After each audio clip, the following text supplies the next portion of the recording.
واقعہ سلطان صلاح الدین ایوبی قسط نمبر 247 اپنا اسلامک اسٹوڈیو۔ تم یہیں اسی قلعے میں صلیب کے خلاف اور سلطان صلاح الدین ایوبی کے دشمنوں کے خلاف لڑ سکتی ہو۔ وہ کیسے؟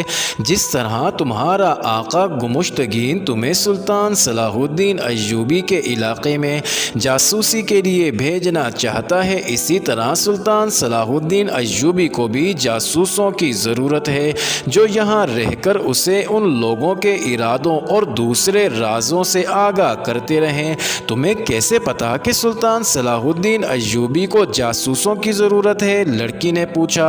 میں خود سلطان صلاح الدین ایوبی کا بھیجا ہوا جاسوس ہوں، انطوانون نے کہا۔ لڑکی اس طرح چونکی جیسے اسے کسی نے خنجر گھونپ دیا ہو۔ کیوں؟ تم حیران کیوں ہو گئی ہو؟ میں یروشلم سے نہیں، قاہرہ سے آیا ہوں، میری کوئی بہن اغوا نہیں ہوئی۔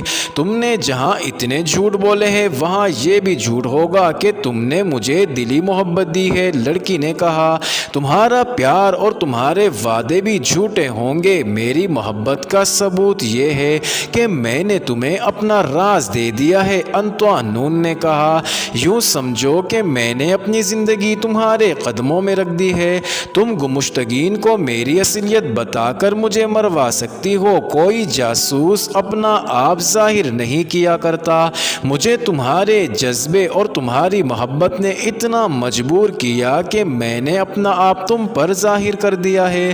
محبت کا دوسرا ثبوت اس وقت دوں گا جب یہاں سے اپنا کام کر کے واپس جاؤں گا۔ میں اکیلا نہیں جاؤں گا، تم میرے ساتھ ہوگی۔ لیکن ایک بات صاف صاف سن لو، اگر تمہاری محبت اور میرا فرض اکٹھے میرے سامنے آ گئے اور خدا نے میرا امتحان لینا چاہا کہ میں کسے پسند کرتا ہوں تو میں فرض کا انتخاب کروں گا، تمہاری محبت کو قربان کر دوں گا، دھوکہ نہیں دوں گا۔ تم نہیں جانتی کہ جاسوس سے اس کا فرض کیسی کیسی قربانیاں مانگتا ہے۔ سپاہی میدان جنگ میں لڑتا اور مرتا ہے، اس کے دوست اس کی لاش گھر لے جاتے ہیں اور بڑی عزت سے دفن کرتے ہیں۔ جاسوس مارا نہیں پکڑا جاتا ہے، دشمن اسے قید خانے میں لے جا کر ایسی ایسی اذیتیں دیتا ہے جو تم سن کر ہی بے ہوش ہو جاؤ۔ جاسوس مرتا بھی نہیں، زندہ بھی نہیں رہتا۔ جاسوس کے لیے فولاد جیسے مضبوط ایمان کی ضرورت ہوتی ہے۔ میں ایسا ہی ایمان لے کر آیا ہوں، تم سے محبت کی ہے تو فولاد کی طرح مضبوط رہوں گا، مگر ایمان کا حکم نہیں ٹال سکوں گا۔ لڑکی نے اس کا ہاتھ اپنے دونوں ہاتھ میں لیا اور چوم کر اپنے منہ پر پھیرا۔ اس نے کہا، تم مجھے بھی اتنا ہی مضبوط پاؤ گے؟ بتاؤ میں کیا کروں؟ انطوانون نے اسے بتانا شروع کر دیا کہ وہ کیا کرے۔ اس کے لیے ضروری ہدایات یہ تھی کہ وہ گانے بجانے اور پینے پلانے کی ان محفلوں سے غیر حاضر نہ ہوا کرے جس میں صلیبی بھی شریک ہوتے ہیں۔ اگر اسے شراب کے 2 گھونٹ پینے پڑے تو پی لیا کرے اور ان لوگوں میں گھل مل کر ان کی باتیں سنے۔ سلطان صلاح الدین ایوبی کو برا بھلا کہے اور ان سالاروں کے سینوں سے یہ راز نکلوائے کہ ان کے جنگی ارادے کیا ہیں۔ صلیبیوں کی باتیں غور سے سنے۔ انطوانون نے اس سے ان 2 سالاروں کے متعلق پوچھا جن کے متعلق بتایا گیا تھا کہ وہ ہندوستان کے رہنے والے ہیں۔ شمس الدین علی اور شاد بخت کو میں اچھی طرح جانتی ہوں، گمشتگین ان کے بغیر کوئی قدم نہیں اٹھاتا۔ وہ اکثر یہاں آتے ہیں، راگ رنگ میں بھی شریک ہوتے ہیں لیکن شراب نہیں پیتے۔ تم ان کے قریب ہو جاؤ، انطوانون نے کہا۔ باتوں باتوں میں ان سے پوچھنا، کیا الرستان میں برف پگھل رہی ہے؟ وہ تم سے پوچھیں گے، کیا تم الرستان جا رہی ہو؟ تم مسکرا کر کہنا، ارادہ تو یہی ہے۔ اس کے بعد وہ تمہارے ساتھ کچھ باتیں کریں گے اور شاید یہ بھی پوچھیں کہ ادھر سے کون آیا ہے۔ تم بتا دینا کہ وہ تمہیں مل جائے گا۔ میں کچھ سمجھی نہیں، لڑکی نے کہا۔ سب سمجھ جاؤ گی، انطوانون نے کہا۔ فاطمہ، میں تمہیں کبھی ان جھمیلوں میں نہ ڈالتا، لیکن فرض کا تقاضا ہے کہ ہم اپنی عزیز ترین شے کو بھی اپنے فرض پر قربان کر دیں۔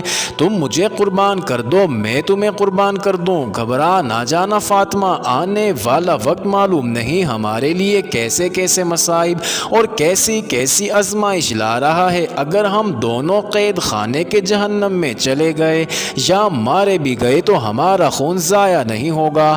خدائے ذوالجلال ہمیں فراموش نہیں کرے گا۔ اسلام کی عظمت کی پاسبانی خون دیے بغیر نہیں ہو سکتی۔ تم مجھے ثابت قدم پاؤ گے۔ فاطمہ نے کہا تم نے میرے اس جذبے کو بھی زندہ کر دیا ہے جو میں سمجھی تھی کہ مر گیا ہے۔ ناظرین، انطوانون چلا گیا۔ فاطمہ اسے دیکھتی رہی۔ وہ اس کی نظروں سے اوجھل ہو گیا تو فاطمہ نے محسوس کیا کہ وہ اکیلی نہیں، اس کے پاس کوئی کھڑا تھا۔ اس نے بدک کر دیکھا حرم کی ہی ایک لڑکی کھڑی تھی، وہ بھی فاطمہ کی ہی طرح جوان اور خوبصورت تھی۔ اس نے کہا فاطمہ، اس محبت کا انجام سوچ لو، تم آزاد نہیں ہو۔ میرے جذبات بھی تم جیسے ہیں، میں بھی پنجرا توڑ کر اڑ جانا چاہتی ہوں لیکن یہ ممکن نہیں۔ ہماری قسمت میں جو لکھا تھا وہ ہمیں مل گیا ہے، دل کو کچل ڈالو۔ اگر دل کی تسکین کا سامان کرنا ہی ہے تو اور بہت ہیں، اپنے محافظ کو اتنا بڑا درجہ نہ دو۔ کون محافظ؟ فاطمہ نے حیران سا ہو کر پوچھا۔ تم کیا کہہ رہی ہو؟ میں نے ابھی وہ نہیں کہا جو میں نے سنا ہے، دوسری لڑکی نے کہا۔ مجھ سے اب کچھ چھپانے کی کوشش نہ کرو، تم نے اس کے ساتھ جو سودا کیا ہے وہ تمہیں بہت مہنگا پڑے گا۔ یہ کہہ کر وہ چلی گئی اور فاطمہ وہیں کھڑی اندھیرے خلاؤں میں گھورتی رہی۔ اسے یاد آ گیا کہ انطوانون اسے کہہ گیا تھا کہ اپنا کام آج ہی سے شروع کر دو۔ اسے یہ بھی یاد آ گیا کہ اس نے انطوانون سے کہا تھا کہ تم مجھے ثابت قدم پاؤ گے۔ اس نے دل ہی دل میں اس لڑکی پر لعنت بھیجی اور اپنے آپ سے کہا کہ حرم میں ایسی باتیں تو ہوتی ہی رہتی ہیں، کوئی لڑکی کسی لڑکی کو ہمدردی سے کچھ سمجھاتی ہے اور بعض آقا کی نظر میں ایک دوسری کو گرانے کی کوشش کرتی ہیں۔ اسے اب ایک سہارا اور قومی جذبے کی تسکین کا ذریعہ مل گیا تھا، مگر وہ ناتجربہ کار تھی۔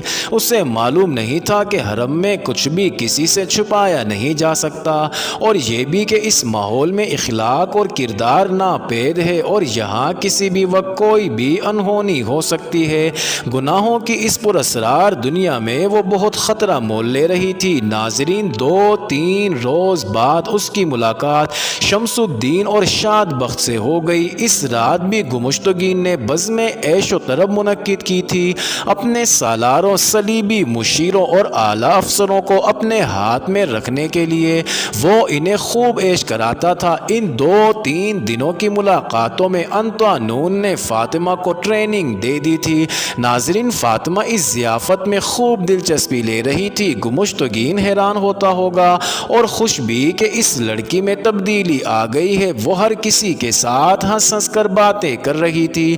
وہ شمس الدین کے پاس جا رکی اور ادھر ادھر کی باتیں کرتے کرتے اس نے کہا، کیا الرستان میں برف پگھل رہی ہے؟ سالار شمس الدین چونک اٹھا۔ ناظرین، گمشتگین جیسے چلاک اور سخت مزاج قلعہ دار کے حرم کی کسی لڑکی کی زبان سے ایسے الفاظ نکلنے کی اسے توقع نہیں تھی، کیونکہ یہ سلطان صلاح الدین ایوبی کے جاسوسوں کے خفیہ الفاظ تھے جو بول کر جاسوس ایک دوسرے کو پہچانتے تھے۔ ان الفاظ سے جاسوسوں کے سوا اور کوئی واقف نہیں ہو سکتا تھا۔ شمس الدین کو یہ بھی معلوم تھا کہ اس قلعے میں کوئی جاسوس قید نہیں جس نے یہ الفاظ بتا دیے ہوں۔ اس نے کوڑ کا اگلا مکالمہ بولا، کیا تم الرستان جا رہی ہو؟ فاطمہ نے مسکرا کر کہا، ارادہ تو یہی ہے۔ شمس الدین باتیں کرتے کرتے فاطمہ کو الگ لے گیا۔ ناظرین، دوسرے لوگ شراب اور رقص میں مہو تھے۔ شمس الدین نے اس سے پوچھا، تم جانتی ہو میں سالار ہوں؟ میں کچھ اور بھی جانتی ہوں۔ فاطمہ کی مسکراہٹ میں طنز نہیں، اپنائیت اور ایک مطلب تھا۔ کون آیا ہے؟ شمس الدین نے رازداری سے پوچھا۔ وہ آپ کو مل جائے گا، فاطمہ نے جواب دیا۔ معزز ناظرین، یہ انٹرسٹنگ ویڈیو جاری ہے، اگلی ویڈیو قسط نمبر 248 میں دیکھنا مت بھولیے گا۔